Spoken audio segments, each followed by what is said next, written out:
इस स्वार्थी दुनिया में सब अपना ही स्वार्थ देखते हैं। आज के जमाने में शायद ही कोई ऐसा व्यक्ति होगा जो कोई कार्य निस्वार्थ भावना से करता हो।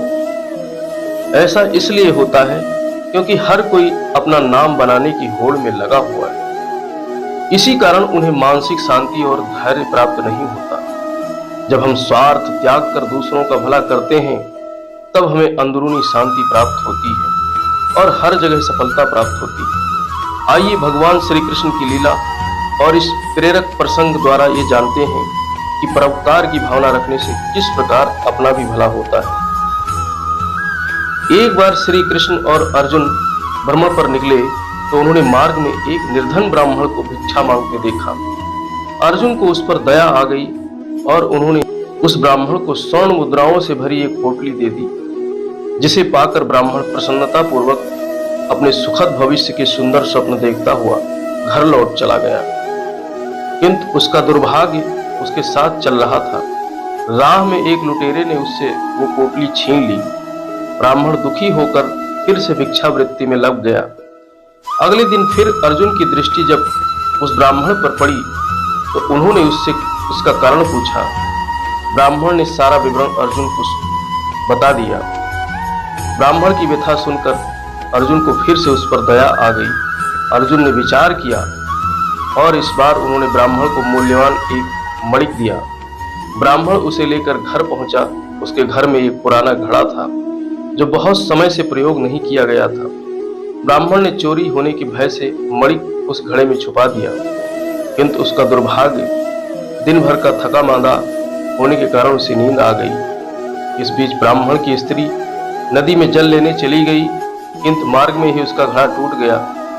उसने सोचा घर में जो पुराना घड़ा पड़ा है उसे ले आती हूँ।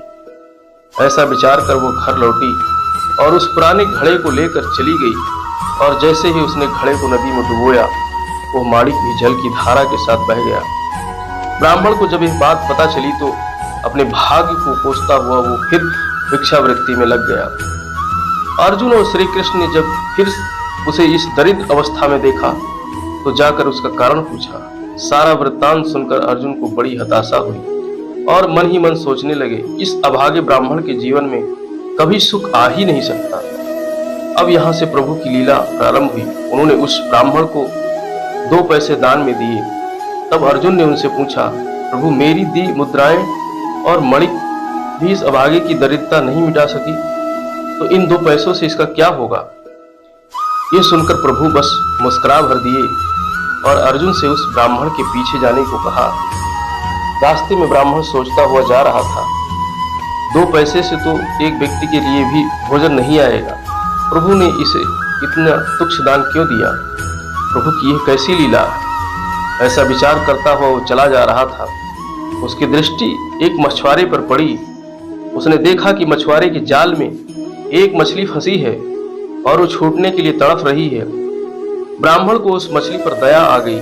उसने सोचा, इन 2 पैसों से पेट की आग तो बुझेगी नहीं, क्यों ना इस मछली के प्राण ही बचा लिए जाए। ये सोचकर उसने 2 पैसों में उस मछली का सौदा कर लिया और मछली को अपने कमंडल में डाल लिया। कमंडल में जल भरा और मछली को नदी में छोड़ने चल पड़ा। तभी मछली के मुख से कुछ निकला। उस निर्धन ब्राह्मण ने देखा वो वही मणिक था जो उसने घड़े में छिपाया था। ब्राह्मण प्रसन्नता के मारे चिल्लाने लगा, मिल गया मिल गया। तभी भाग्यवश वो लुटेरा भी वहां से गुजर रहा था जिसने ब्राह्मण की मुद्राएं लूटी थी। उसने ब्राह्मण को चिल्लाते हुए सुना, मिल गया मिल गया। लुटेरा भयभीत हो गया। उसने सोचा कि ब्राह्मण उसे पहचान गया है और इसीलिए चिल्ला रहा है। अब जाकर राज दरबार में उसकी शिकायत करेगा। इससे डरकर वो ब्राह्मण से रोते हुए क्षमा मांगने लगा और उससे लूटी हुई सारी मुद्राएं भी उसे वापस कर दी। ये देख अर्जुन प्रभु के आगे नतमस्तक हुए और अर्जुन बोले, प्रभु ये कैसी लीला है। जो कार्य थैली भर स्वर्ण मुद्राएं और मूल्यवान माणिक नहीं कर सका वो आपके 2 पैसों ने कर दिखाया। तब श्री कृष्ण भगवान ने कहा, अर्जुन ये अपनी सोच का अंतर है।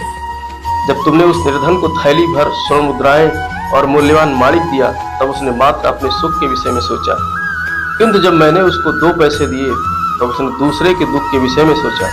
इसलिए हे अर्जुन, सत्य तो यह है कि जब आप दूसरे के दुख के विषय में सोचते हैं, जब आपके मन में परोपकार की भावना होती है और आप दूसरे का भला कर रहे होते हैं, तब आप ईश्वर का कार्य कर रहे होते हैं और तब ईश्वर आपके साथ होते हैं। इसी तरह जिंदगी में भी जो इंसान दूसरों के बारे में अच्छा सोचता है, उसके साथ हमेशा ही अच्छा होता है। ऐसा करने से दूसरों को तो खुशी मिलती ही है, साथ ही खुद को भी जिंदगी जीने की कई प्रेरणा मिलती है और मानसिक आनंद की प्राप्ति होती है।